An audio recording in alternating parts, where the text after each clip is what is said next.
and good evening. I'm so happy to see you all here and that the weather didn't get too crazy this afternoon to keep us home. I do want to first thank the Historical Society for this opportunity this evening. I think it's a great chance for us to engage more with what the city's efforts are in historic preservation. So I'm really grateful for the board and the membership to continue to be interested in what we're doing at the city and look for ways that we can partner together. So I do work in the city's historic preservation division as the head of the division, which is in the planning and building department. We also do many other things, but my division includes the archaeology program.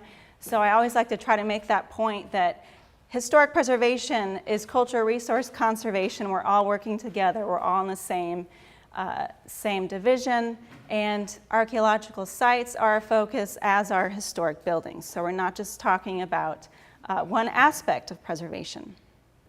As Megan said, I'm also a board member to the Florida Trust for Historic Preservation. So I'm familiar with preservation issues across the state, not just the unique issues here in St. Augustine.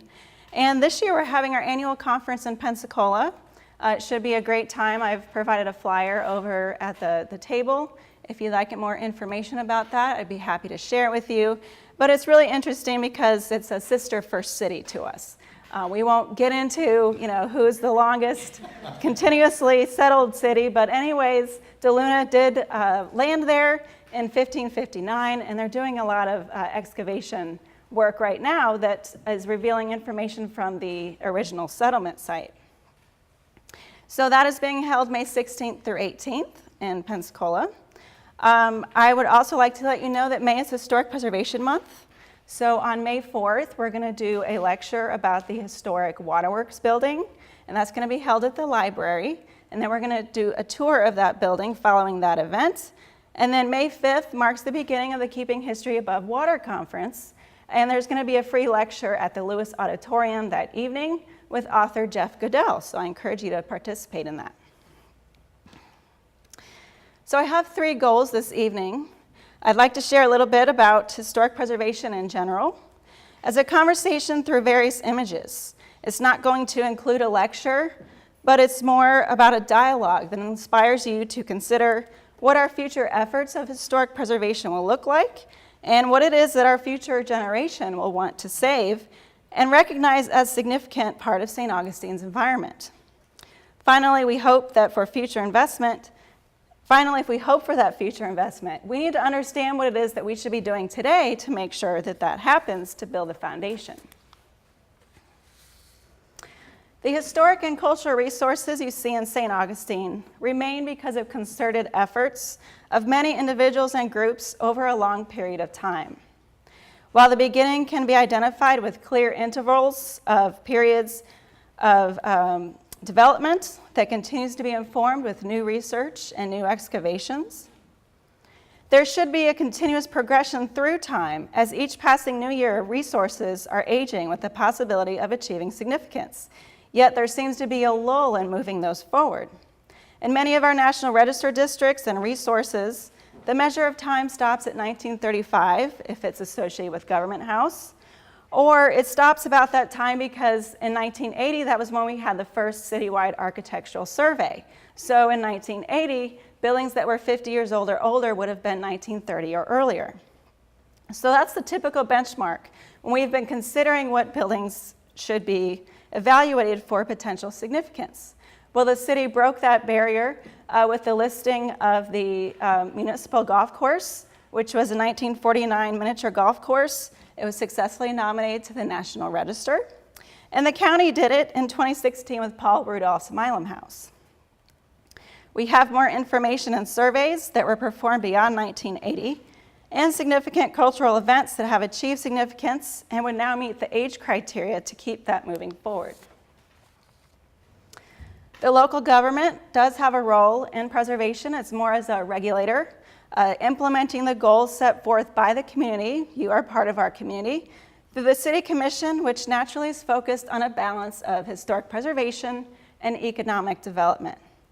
The preservation words here, like historic integrity and identification and preservation, are factors that we use to measure success in preservation efforts.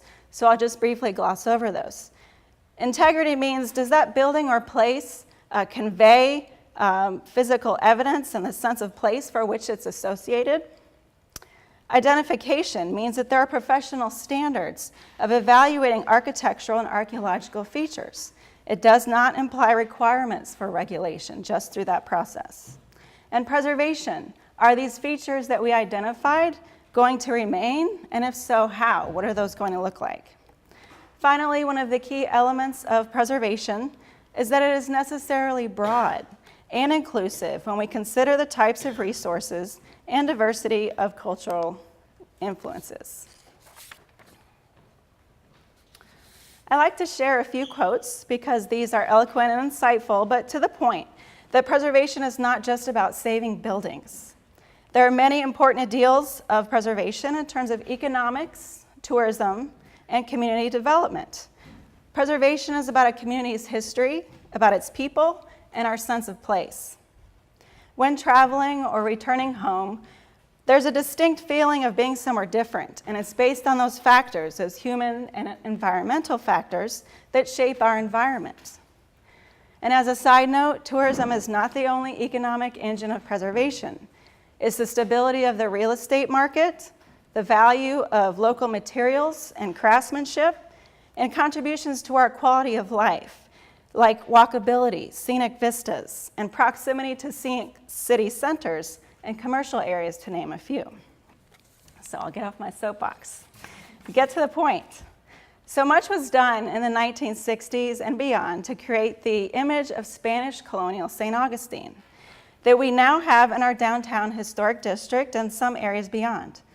Local regulations were established to promote that image and to preserve resources in other districts. I'm sharing images from this time period to generate an awareness of the magnitude of this particular movement, this preservation treatment that impacted our community's existing built environment. It is not a historical analysis. Surely there is much to be learned, and first-person experts of that time period, which I do hope is explored in more detail. We also had some perspective from Herschel Shepard in a previous talk on St. Augustine's architecture, as well as Matthew Armstrong, who discussed a specific model of using museum villages in a local and national context as one type of preservation practice.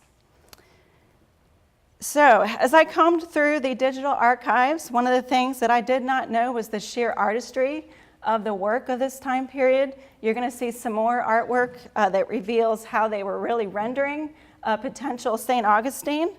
And it created what the image of that St. Augustine was going to be as they were moving forward in the program. So we have an opportunity to be inspired by this change. We have done much already to add value to St. Augustine, but while we spend a considerable amount of energy focused on our Spanish colonial heritage and managing the legacy of the Victorian era architecture, we can miss the opportunity to celebrate what is authentic outside of those areas, the eclectic character that exists in our city. And in some cases, I think we're losing it incrementally, and we won't have that natural sense of organic sense of place in other areas of our city over time.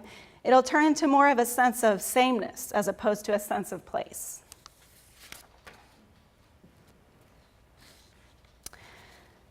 In collecting these images that focus on the transformation, I'm in awe of its magnitude and the significant physical change that resulted in the streetscape.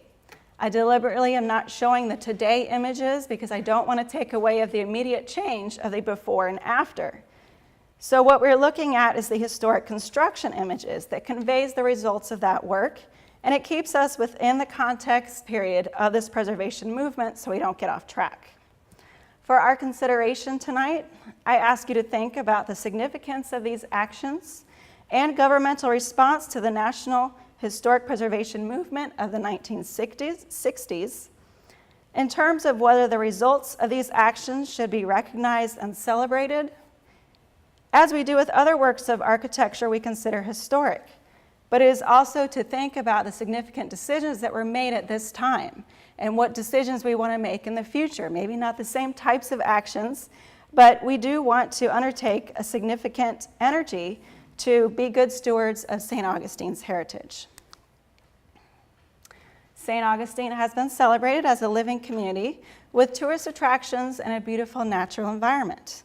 Not so unusual is the organic growth of urban development in the town center and the unfortunate experience with devastating fires. So like the previous slide, we see St. George Street occupied with many commercial masonry buildings, typical of early 20th century architecture. Administrative buildings of the city and county were monolithic masonry buildings with details appropriate to their time period in American architecture. The county building on the left was built in 1918 and in use until it was moved to Casa Monica in 1968, as we all know. And the city building on the right was built by Flagler in 1902 and eventually demolished by 1973 for the restoration program when the city relocated to the Alcazar Hotel. So these buildings then would have been 50 and 74 years old when they were demolished.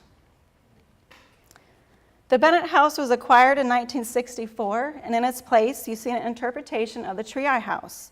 It's based on archaeological excavations, archival research, and analysis of Spanish colonial building traditions. Here we have Weinstein's Grocery. It was a little more unique than a typical Victorian building for St. Augustine, and it likely had some alterations over time as it changed uses and added uses. But we also had private efforts of property owners and business owners. They contributed to the goals of the restoration area as well. It was not all performed by the state board or the local government.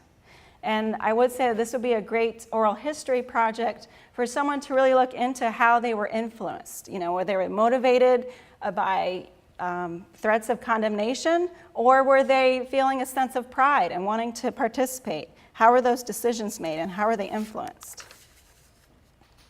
It also goes without saying that the Historical Society participated in this as well, not only contributing academic research, but in setting the example in many cases of properties that were acquired for construction and restoring Spanish colonial buildings.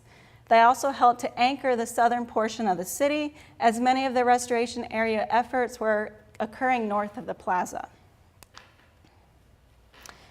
So there are 39 structures in St. Augustine that still embody Spanish colonial construction materials. In several of those buildings, restoration to remove the accretions of hundreds of years of alterations required a level of architectural surgery to really be able to fully interpret it as a Spanish colonial building. More impressive in those examples is the Mesa Sanchez house, which underwent careful restoration to restore the opening patterns, the balcony, and the ashlar scoring finish. And a building in the backyard constructed by the early 20th century was demolished to restore part of the setting. Also, when we're looking at the restoration projects, there were significant decisions that need to be made to determine the final design plan, because these buildings had existed for hundreds of years. So you have to figure out where to stop that needle of time and what you're going to interpret on that building. The Espinosa Sanchez house suffered 2 fires. It had been 1 story, 2 stories remodeled and added onto, but ultimately the decision was made to maintain the wing plan and the arcaded loggia and interpret it to its Spanish colonial heritage in the mid-18th century. Another acquisition and resulting demolition with the Spanish colonial reconstruction is the Florencia house. Buildings that are evaluated as Spanish colonial reconstructions have been included in the National Register as contributing buildings to the National Register Historic District. We also have a National Historic Landmark, but that refers to pure Spanish colonial buildings. So the reconstructions have been added to that legacy. Many of these buildings are state-owned properties, but some of them are privately owned, including the St. Augustine Historical Society. So as I pointed out in the beginning of this section, the artwork to render the reconstructed images are really quite beautiful. Just as important to that physical fabric of this movement, I really feel like the artwork needs to be included as part of the resources that contribute to the St. Augustine Historic Restoration Program. This particular one is by William Walker, and I'm going to ask you to remember that name for a future image. but you can see the beautiful watercolor rendering of the Peso de Burgo Pellissier building on St. George Street. In today's typical review board meetings of the Historic Architectural Review Board, when we're talking about infill development or a demolition, we're often looking at scale and mass. Well, the really interesting thing is that you can see in this comparison, and in the comparisons of buildings that existed and then were reconstructed, this program was actually establishing a new scale. And it was establishing a new scale with new buildings based on architectural and archaeological evidence of Spanish colonial time period. So in preservation practice, we have to consider what scale that we want to measure for infill development. And we need our regulations to tell us if that's going to be the Spanish colonial buildings, is that going to be the entire historic district, and what is it that we're going to be looking at to set the baseline for that new architecture that's filling in. In our case, the reconstructed environment is the benchmark for new construction in 2 of our historic preservation zoning districts. So you may not immediately recognize these places in St. Augustine, but I wanted to fill in some of the other parts that were impacted from the restoration movement. We see on the left an area of Spanish Street, and then on the right is King Street, looking towards the bayfront at Avalese. So you can see how that has changed. Certainly there were historic buildings in these areas. Some are still there.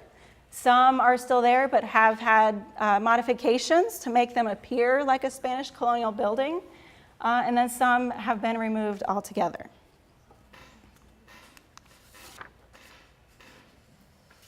So it took me a while to develop an understanding and appreciation for the direction of the preservation efforts in St. Augustine, because as a rule, when you go through school, they tell you that you shouldn't be mimicking historic architecture, that you shouldn't be prescribing an architectural style. But in fact, that's been the pattern of our heritage of the preservation actions in St. Augustine. So I did grow to appreciate that, and I had to recognize that what we're actually looking at is a way to preserve the context, the sense of place, because we do have the town plan National Historic Landmark. And so I had to raise that, instead of looking at an individual building, is to look at the district as a whole. And that's what we're trying to do. So, in addition of I'm a practicing professional paid for by your tax dollars, employed by the City Commission to do as our codes require, and so we're finding ways to maintain that heritage of preservation practice. But removing that framework of preservation theories and models, I like to think of St. Augustine as layers of historic fabric. If we can identify those layers and can associate tangible resources from those time periods, and continue to grow the types of resources we recognize as being significant through time, we will continue to have identifiable features that we appreciate and that will contribute to an evolving legacy of St. Augustine's cultural heritage. We cannot necessarily apply the same rules, nor should we, that were developed during that preservation movement. Our community needs to decide what is important, what else makes this a special place to live, and what are the methods we want to use to conserve those places, buildings, and sites for posterity. So preservationists don't have to be professionally trained. I think all of us can find some aspects of a preservationist in what we do or what we care about. And hopefully we can work on eroding the preservationists' bad rap out there that says we're hysterical. I don't think we are.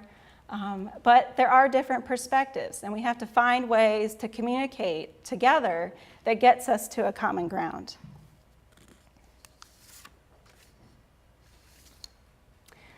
So there are a few standards that I do have to share with you as part of preservation practice, because it is formalized by the National Park Service.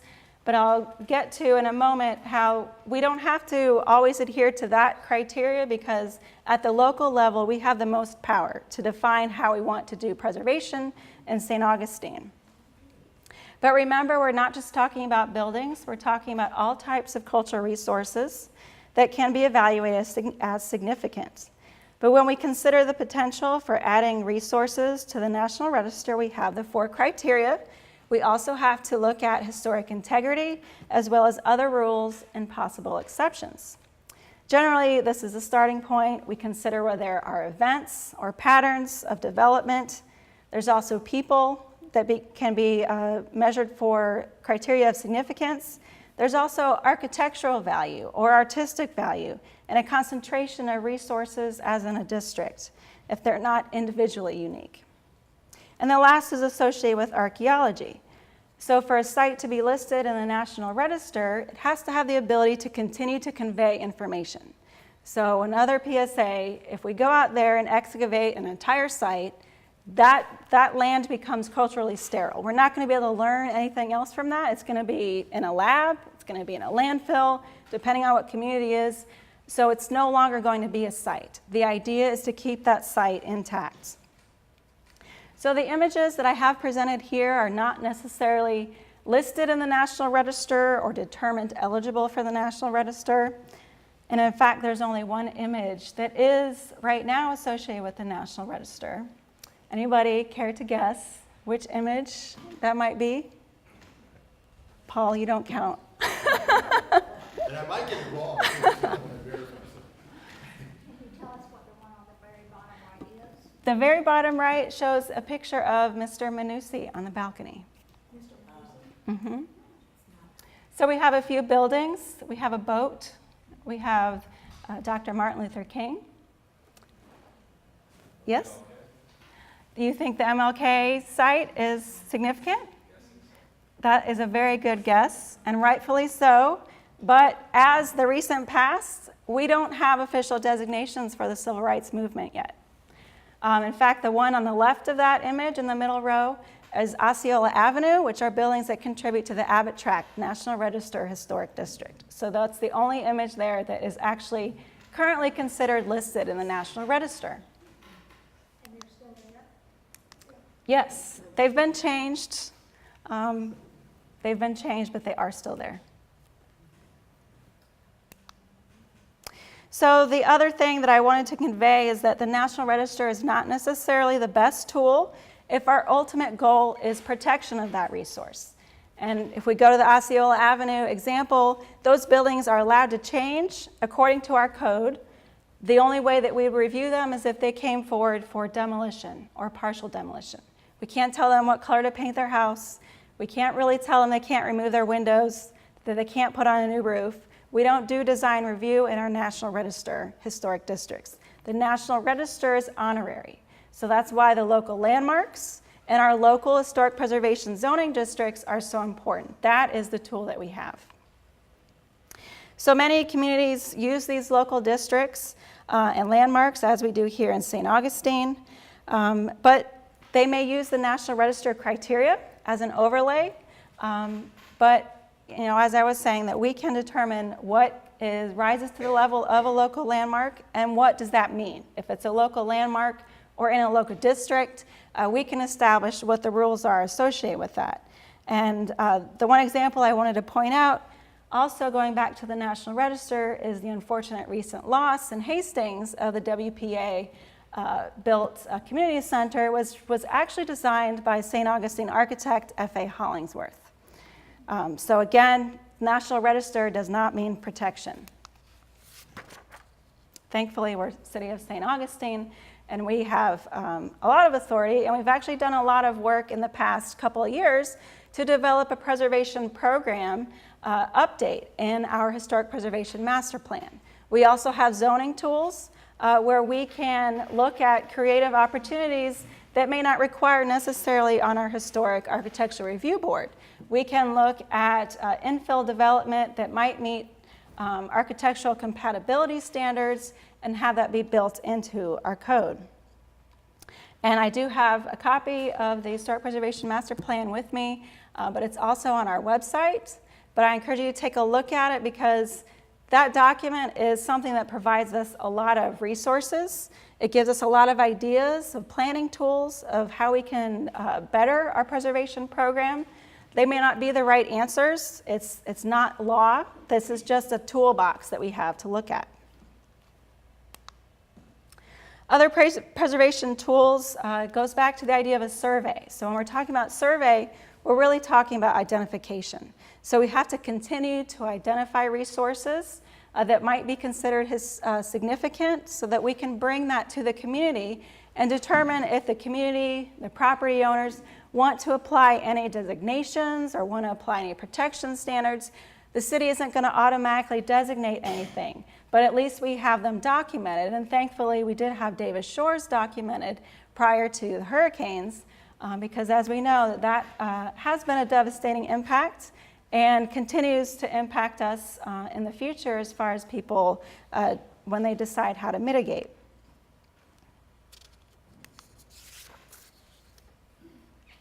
The most modern and evolving preservation tool is technology related.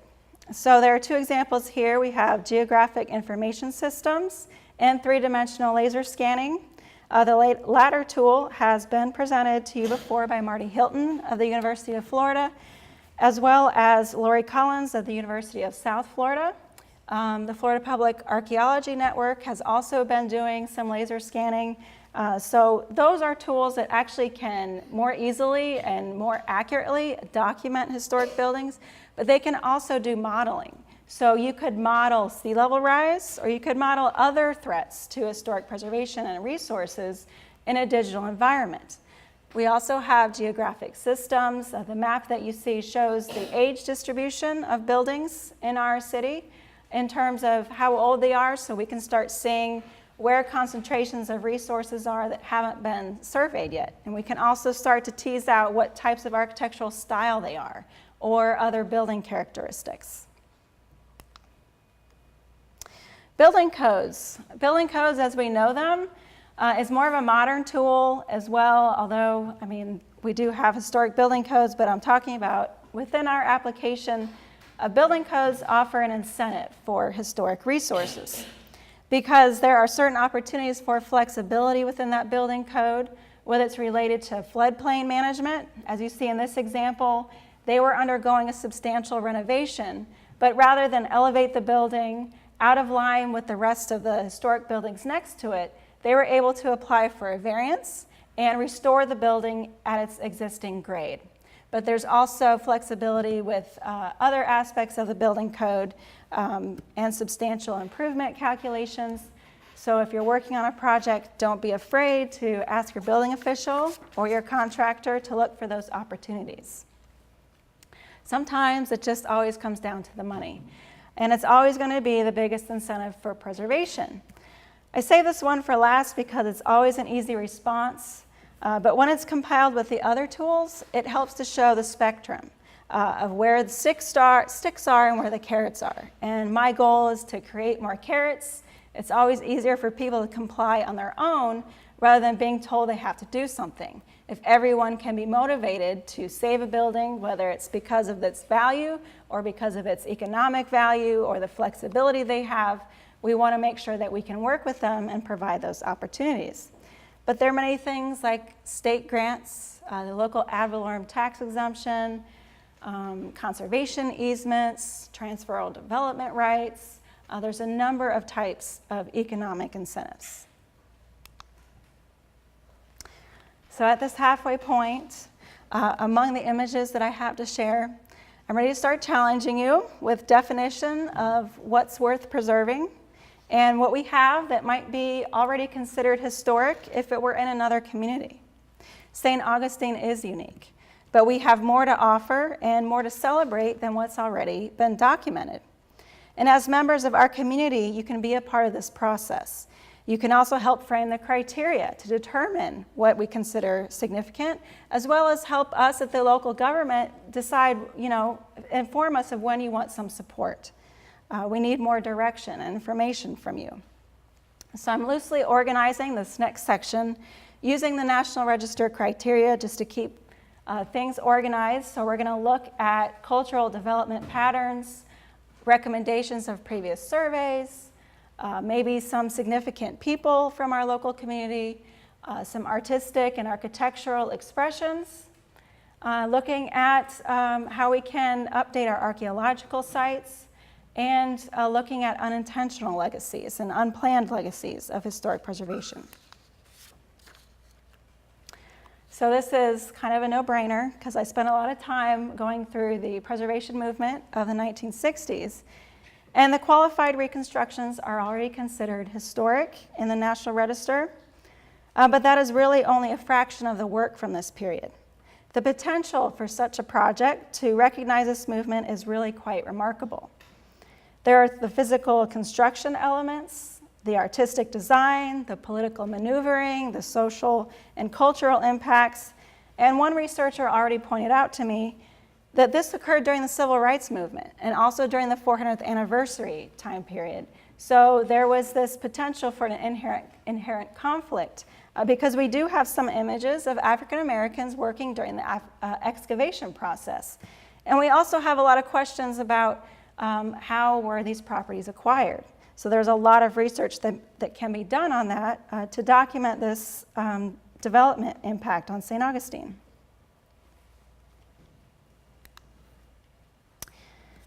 So we have more work to be done on this project, but we do have preliminary documentation for recognition of the contribution of St. Augustine to the civil rights movement.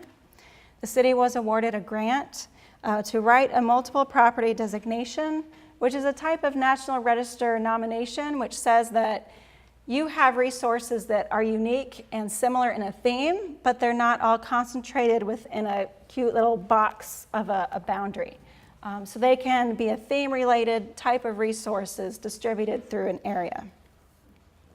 So these are the churches, the homes, the public spaces, and commercial venues that were scenes of action, mobilization, recovery, and violence, as well as sites particularly that were in the employ of the SCLU and Reverend Martin Luther King Jr., the local NAACP, and significant community members.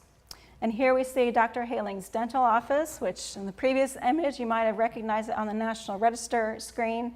It is not contributing to the Lincolnville district because in 1991 it wouldn't have been 50 years old.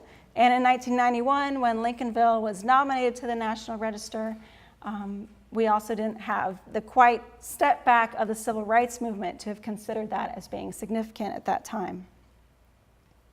Incidentally, the church across the street is Trinity Church, and right now that is undergoing a study and rehabilitation with funds from the city's community redevelopment area to complete some critical building projects so that they can get a CO and continue to do work on that building, but to be able to come back to their congregation site.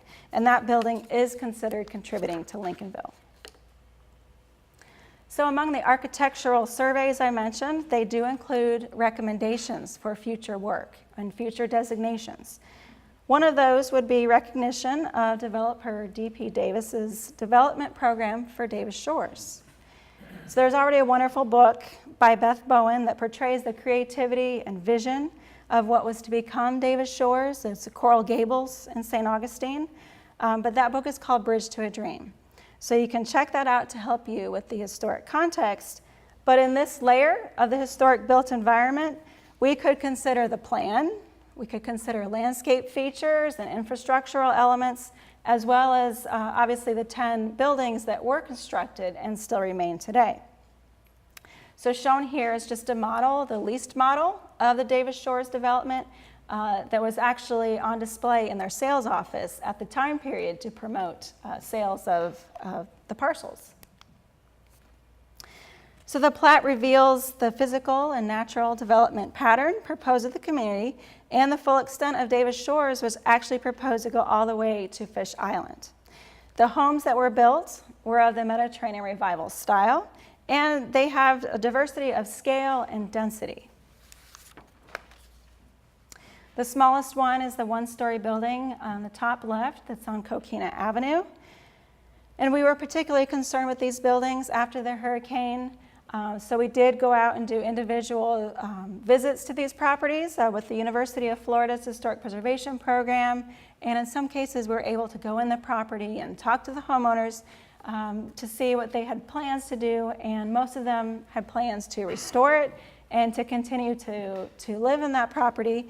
But in the environment that we live in with sea level rise and the flooding impacts, we don't know if that's always going to continue. So community members, and most importantly the property owners, need to determine what, if any, preservation review might be suitable for these resources. So I included the castle building, not to create angst here, but just as a platform to us to recognize and consider other resources that might contribute to the Davis Shores development. So this building is not a historic building, but it was built on the foundations of what was supposed to be, I think, the Ponce apartment building. And it was not completed because the Davis Shores collapsed at the Florida boom, and then there was the onset of the Great Depression, so it was never finished. But we might also want to consider other buildings that might be attributed to Davis Shores, like the changes to the Hamblin House, the American Legion building, which was remodeled by Hollingsworth in the Mediterranean Revival style, and that was used as their sales office for a period of time. There's also the potential for archaeological sites. I'm not sure of other resources. The construction period resources might have still existed there, so we just don't know. Another recommendation of the survey was 2 distinct layers of historic development, and that would be the Davis Shores as a post-World War II neighborhood, so moving ahead of the D.P. Davis's 1920s era into the post-World War II era, when the subdivision is actually more fully built out. And then, of course, Lighthouse Park. Lighthouse Park was attempted for National Register designation, but the property owners did not support it, so it did not move forward. But if opinion changed, that could certainly be revived. So what is more challenging is for us to consider whether the public opinion is ready to accept a historic district or some other zoning implement to preserve the character of Davis Shores that we see now, which is a lot of ranch-style buildings, minimal traditional buildings. There are some significant characteristic buildings that are more unique of the mid-century modern time period, but we'll go over those a little bit more in a minute. There was a statewide report done by the University of Florida on the mid-century modern movement. It was just finished last year, and I know Marty Hilton has already spoken here, but it would be a great opportunity to bring him back to talk about the results of that report. And he is definitely more of an authority on mid-century modern. But we do have the opportunity to consider trying to preserve Davis Shores. And just to illustrate the types of buildings in this neighborhood, you might not pick out unless you're driving through all of the loop-de-loops of the subdivision.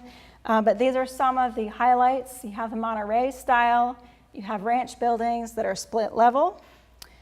And again, don't immediately shrug these off because they're, houses that you lived in or your parents have now.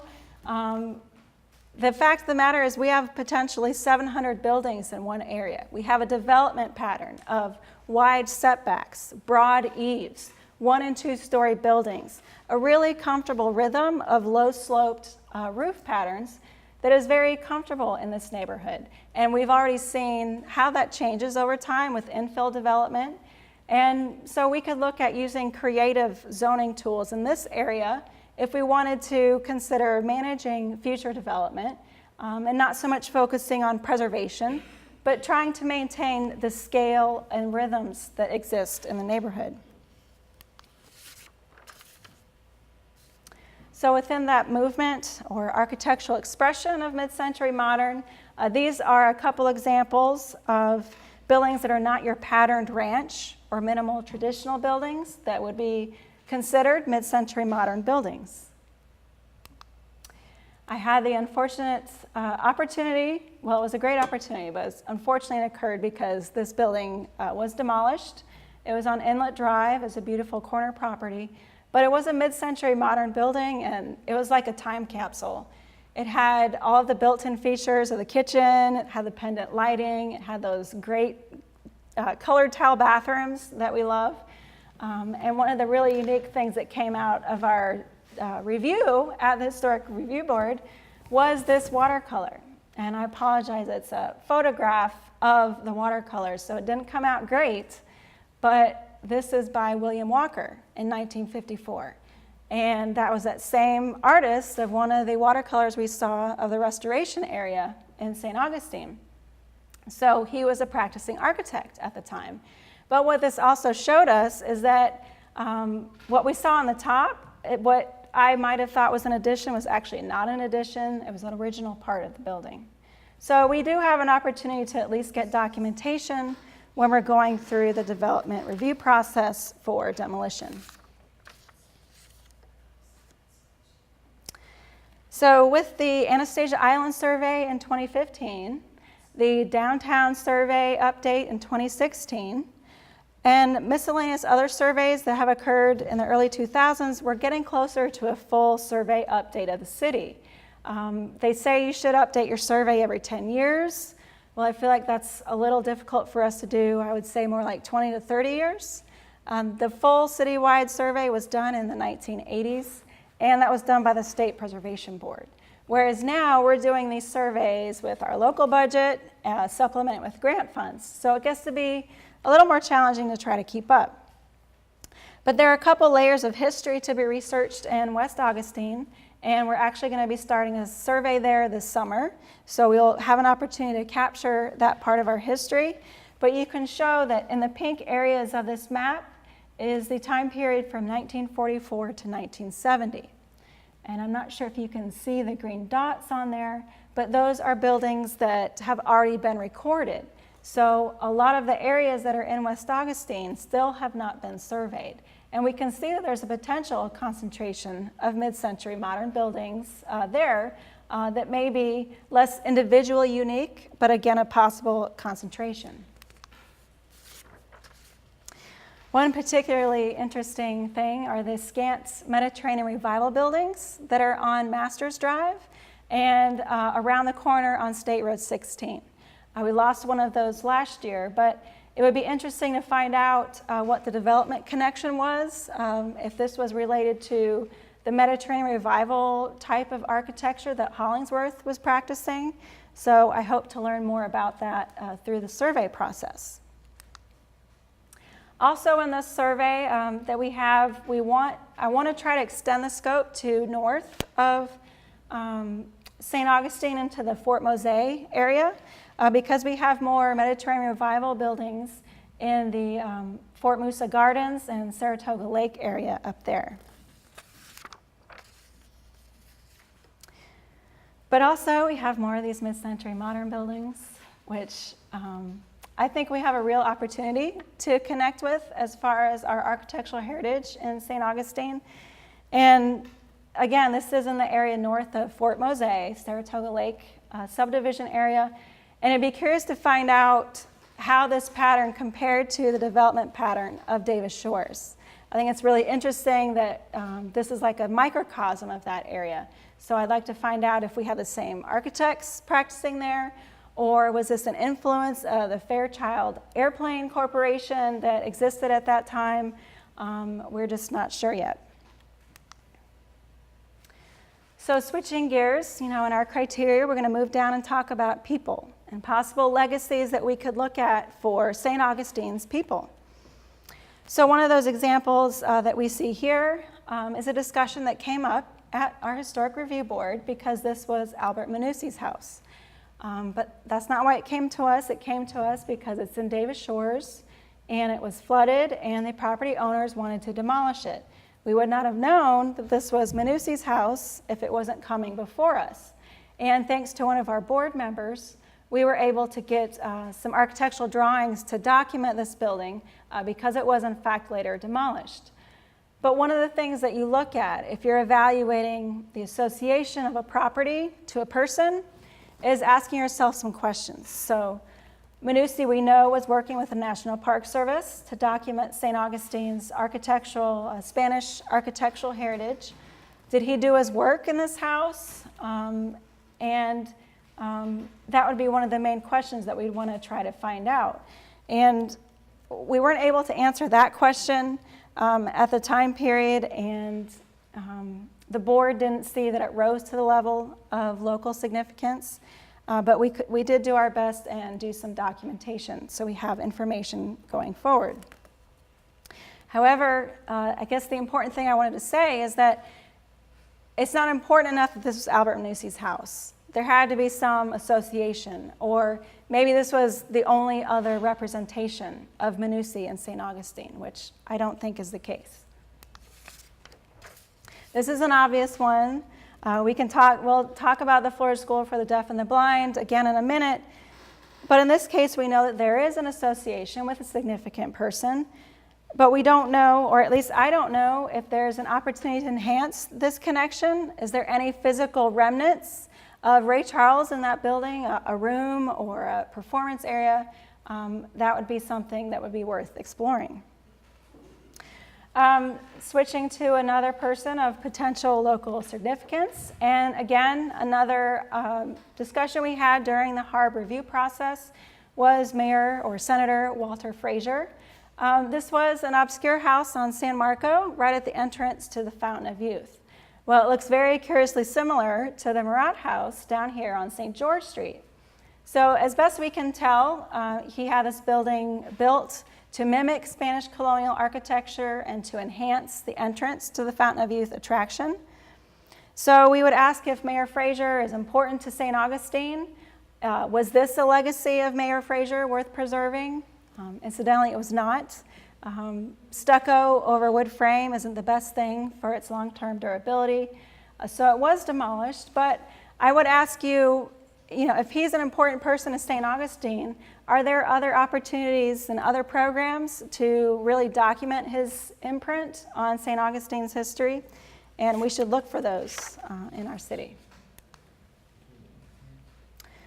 The Meldrum family recently came up in sometimes controversial conversations, if you're watching the city commission meetings, about this property on Coquina Avenue. Well, leaving that conversation aside, if we're just looking at the property, I was able to learn about this family and their historic contributions to the timber and turpentine industry in Northeast Florida, as well as their conservation efforts of the recent past.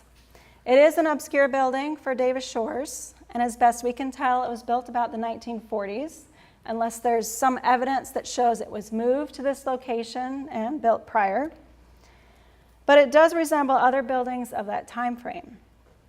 So before determining any significant associations, we should evaluate whether the work of the Meldrum family is actually associated with this property. It's not enough that the family owned this property to convey any level of significance. Maybe there's another criteria of significance. Maybe it's not significant. But those are the questions we have to look at when we're trying to associate a person with a property. Other characters going further in our past came up during an extended review of this property on Granada Street. It's been called the Wisteria House, and it's acquired its more wisteria color recently, but it was also called the Alcazar Cottage. In this case, the board did determine that the building had significance for the associations with previous residents, Melville, Vetavelli, and Marston. So for the sake of our conversation tonight, though, I'd just like to consider Antonio Vetavelli, because it brings up some really good questions to talk about when we're trying to attribute significance to a person. He was an immigrant, eventually making his way to St. Augustine by 1934. He was a golf caddy, but took up painting in St. Augustine. He was painting St. Augustine scenes during a time when there was a local artist colony here, when people, as part of their travels to St. Augustine, would go and explore local artists and purchase their work. So he bought this home on Granada Street, and he continued painting. And he achieved acclaim with presentations of his work in New York, as well as Philadelphia, and none of his works are known to survive. Locally, we can say that he is significant. He lived in this house during the height of his career, and this house may be the sole surviving example of his existence in St. Augustine. If these factors were different, however, there might not be enough association with Mr. Vetavelli to have attribute any significance, whether locally or nationally.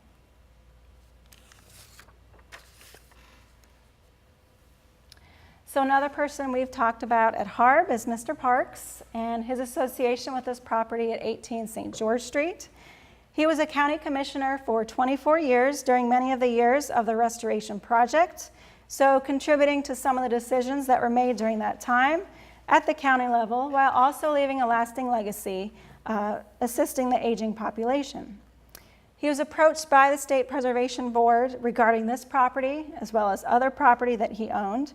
And this particular property was a very simple vernacular building. You can see a little bit on the top right photo, the building that's set back from the street with a front porch is the building that we're referring to.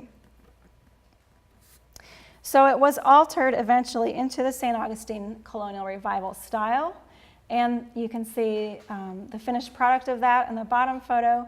And the watercolor that you see there was, I understand, provided to the family to inspire them to modify the building to the Colonial Revival style.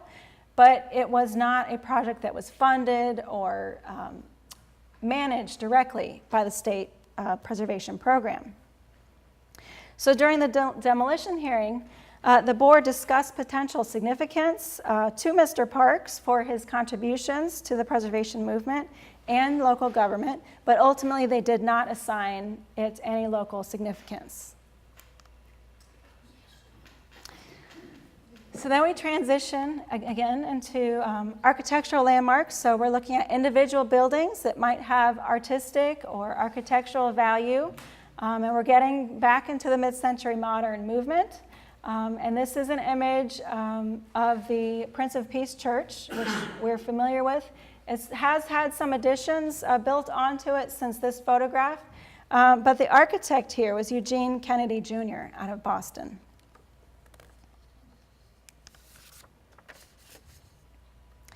So in this building, and I don't know how you react to it because it is our post office, and I know a lot of people might look at it with disdain, but this is an example of a building that's in the mid-century modern movement.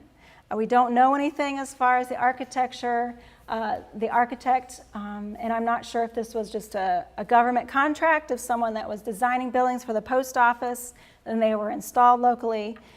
But you can see that it experimented with the dramatic shapes, the horizontality and the dense materials, and the design of the movement that creates this blending of space between inside and outside. You'll see that common in larger mid-century modern buildings. But in this case, we do know the architect. It was Morris Lapidus. If you're familiar with Morris Lapidus, he designed the Fontainebleau Hotel in Miami. So he's a prominent architect. But we didn't necessarily know what his connection was to St. Augustine.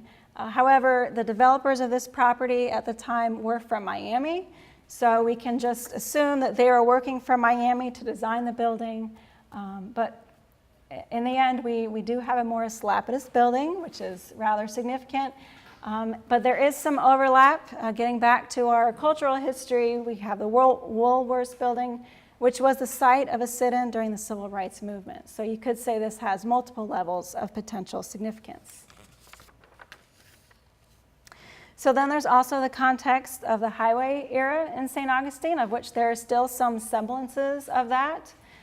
In this photo, you can see some older postcards of what's now Market 8, but it did have the traditional canopy entrance, a focus on the automobile and the horizontality.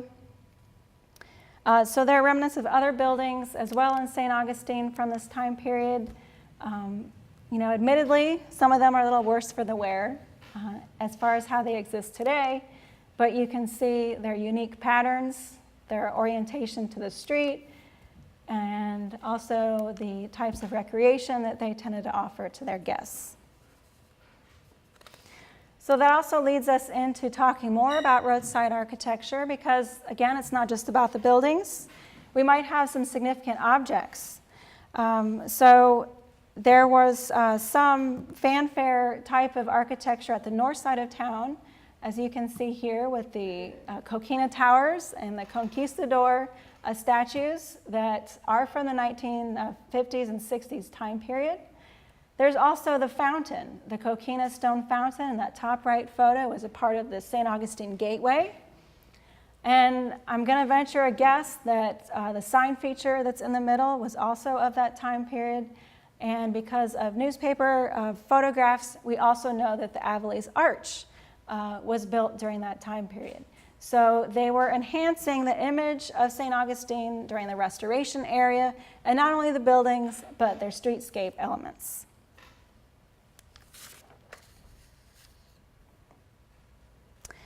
A previous list of potential landmarks for the city was developed, and it did include the Navy wireless station in St. Augustine. It has been modified, but I believe that the general character and the form and the interior design of the building does remain to a degree of integrity. Now, it is an outlier. It is privately owned, but nonetheless, the heritage of this building really has a unique place in our history of St. Augustine. Another individually distinctive building is the FEC passenger rail depot. It was short-lived, unfortunately, and I mean, it still exists, but its use as a passenger rail just had a short time period of existence before it converted to a different system.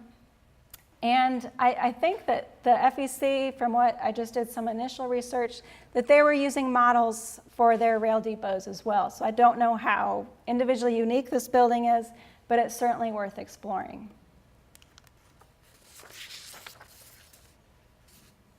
And then we have Keterlinus, the part of it that was added onto. You have the sawtooth roof line, the rhythm of the windows, and again, that play on interior and exterior space that is typical of the mid-century modern period. And I also noticed that St. Augustine High School was built in 1960, so I don't know if it has some unique features of the mid-century modern movement, but I think we would definitely want to look at the schools as a historical resource layer for our architectural heritage. And I did mention the FSDB earlier, but one interesting thing was I think it was 11 buildings were constructed before 1970 and after 1925. So it does have the potential. You have limited access to view them, but they might have some unique buildings to the mid-century modern movement on their campus. Back in our traditionally recognized historic context, we have a lost building that left St. Augustine, interestingly. This was a St. John's railway station that was located at the Bridge of Lions before it was actually constructed, when it was just a trolley line going over to the island, and it was relocated onto US 1 North. So it still exists there. It'd be nice if we could reclaim it.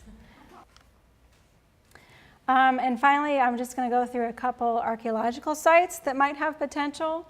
And it may be, again, it may not be National Register, it may be Local Register, or some other tool that we want to make sure that we are documenting the remnants of this structure that did exist historically, to make sure that we can do what we can to preserve it, although Mother Nature is going to unfortunately take its toll. And then I did want to mention the Anastasia site research that's going on right now by Charles DePrater. I'm sure you're all just as anxious as I am to see what he finds out. But if we do find more information on the first town settlement of St. Augustine on the island, it'll be interesting to see how we might evaluate future archaeological zones or look at different ways to interpret that site. So we'll be looking forward to the results of that project. I wasn't going to go over the city projects that I would say kind of contribute to our legacy of historic preservation because it's kind of what we're charged to do. What my focus was tonight was to really just kind of give some questions to you all to consider how we want to keep that needle of evaluating historic resources going forward, to consider what resources of the recent past that might be considered significant. But I would be remiss if I didn't at least say that one of our legacies that we don't have a whole lot of control over is the result of flood mitigation. So we'll have buildings that will be lost, buildings that will be mitigated, whether it's by demolition, elevation, This is a significant example of a ranch building that was elevated. So this pattern is going to be ongoing as individual property owners figure out how they want to respond. But it's still also very close to us. So there's still more time for more stakeholders to get involved. We're not sure what the outcome is going to be. There's still going to be more research performed on sea level rise to inform us how we're going to respond to that. So I do want to thank you for this time this evening, but just close with the final thought that, as I've said through my talk, preservation is really community-driven and property owner-driven. It's not a work that is done solely by any entity, but certainly in America, it's not something that the government is going to do on its own. It does take a lot to make change, but we have done a lot of work to get to this point. And we have more opportunities to continue positive stewardship of our past. And we have new examples of the diversity of our cultural heritage and buildings of architectural distinction. We also have new tools, and our threats have changed. So our methods can take these into consideration. It doesn't have to be the same. Maybe the same is what we want, but we have an opportunity to be more creative. And our Historic Preservation Master Plan does identify some of those ways that we can be creative in our preservation approach. But we will need your support to do that and your feedback as far as how we're going to move that forward. So I do look forward to working with the Historical Society, the board, and your membership on any projects in our master plan, as well as any preservation projects that help support positive stewardship. So thank you for your attention and your time, and I hope I've given you some food for thought.